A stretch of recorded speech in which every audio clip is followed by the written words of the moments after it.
Savadhya, self-study. The term Savadhya literally means one's own reading or self-study. I strongly and truly believe in this niyama. Nothing is further from the truth. We are all born for a very specific purpose, a role only we can pursue. It's a job to find what that purpose is and to live it to the best of our ability. As of now, I like to believe that I know my purpose pretty well.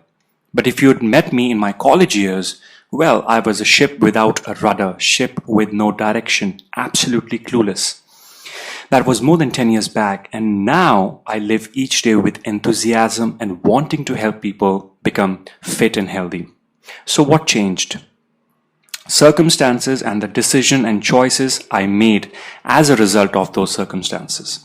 Overall, I'm one of those fortunate beings to have made my passion into my full-time work. Students, life presents an endless opportunity to learn about ourselves. Our flaws and weaknesses gives us the opportunity to grow, and our mistakes allows us to learn. Studying yourself is not an easy task, but when you apply other yams and niyams, like the first yam, ahimsa, which is not judging yourself under any circumstances, and applying tapas, that is being consistent with the practice of self-study, and most importantly, the second yama of satya, that is truthfulness to yourself and your feelings, only then you can finally reveal your true self, your divine self. You can start by reading books on ancient wisdoms like the Bhagavad Gita or the Yoga Sutra of Patanjali. Now, these texts will surely deepen your yogic practice and help you find yourself. But make no mistake, reading this text is one thing, and actually meditating on what you read and then applying those principles and philosophies in your life, and that too consistently, will greatly benefit you and others around you. And now let's discuss the last niyam.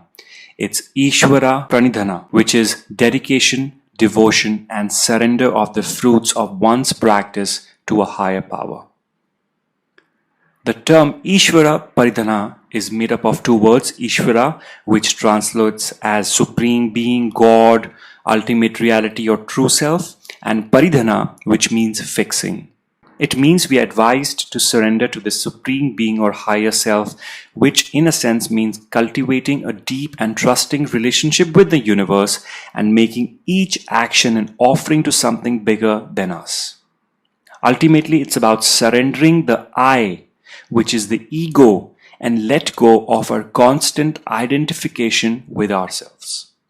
Surrendering yourself to the universe and trusting that everything that happens to us is for our own greater good may not be an easy concept to grasp, especially during hard and struggling times.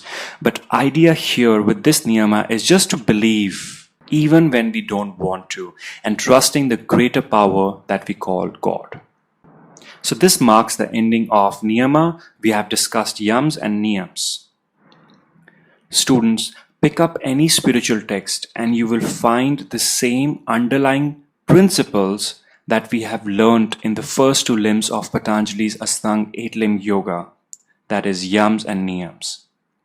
Now the third and fourth limbs are asana and pranayama, respectively. As I said earlier, studying and reading about something is one thing, but actually practicing and meditating on it is another, and this is exactly what we are going to do in the next two modules. The next module is all about asanas. I have handpicked 59 of the asanas which are perfect for beginners, including about a dozen asanas which are higher on the difficulty level and that is suitable for intermediates. For your ease and convenience, I have created a separate video for each asana, including a voiceover explaining exactly how to do the asana, its difficulty level on the scale of 1 to 5, with 1 and 2 levels suitable for beginners, whereas 3 and 4 level recommended for intermediates and advanced students of yoga. I've gone further and have mentioned all the benefits that will accrue to you when you practice the given asanas. After asanas, the next module is all about pranayama, which is the fourth limb of Patanjali's Ashtanga Yoga. All details are given in the respective modules. Lastly, practicing the yamas and niyams is a journey and a process, and there is no better time to do so when doing the asanas and pranayams. Namaste.